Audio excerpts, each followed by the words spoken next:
बाबासाहेब आंबेडकर यांनी महाराष्ट्राच्या स्थापनेनंतर संविधान हे लिहिणं चालू केलं होतं आणि संविधान लिहित असताना बाबासाहेबांना काश्मीरचा मुद्दा त्यांनी हाताळला होता आणि आज जो काश्मीर आहे तो पूर्ण भारतामध्ये आहे.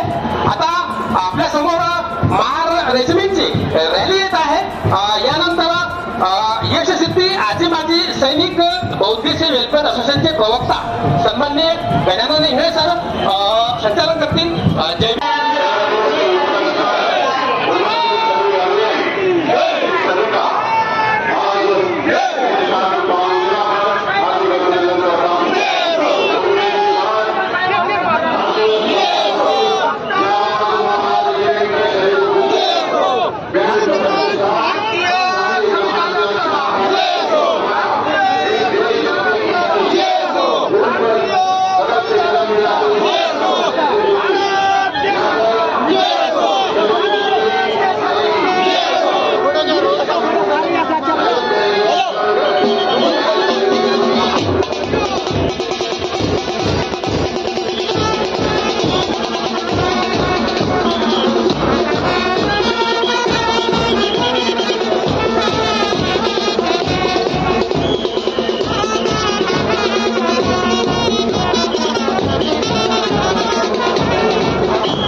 यांनी महाराष्ट्राच्या स्थापनेनंतर संविधान हे लिहिणं चालू केलं होतं आणि संविधान लिहित असताना बाबासाहेबांना काश्मीरचा मुद्दा त्यांनी हाताळला होता आणि आज जो काश्मीर आहे तो पूर्ण भारतामध्ये आहे.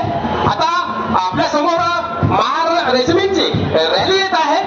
यानंतर यशसिद्धी आजी माजी सैनिक बौद्धिक वेलफेअर असोसिएशनचे प्रवक्ता सन्माननीय गजानन इंगळे साहेब संचालन करतील. जय भीम, नमो बुद्ध. अनामवीरा जेथे साहला तुझा जीवनांत स्तंभ तिथे ना कोणी बांधिला पेट विलीना वाद. आज शौर्य दिन तो उपलक्ष्य पर भीमा कोरेगांव विजय स्तंभ मानवंदना कार्यक्रम में पधारे सभी उपासक उपासिका पदाधिकारी सभी सम्माननीय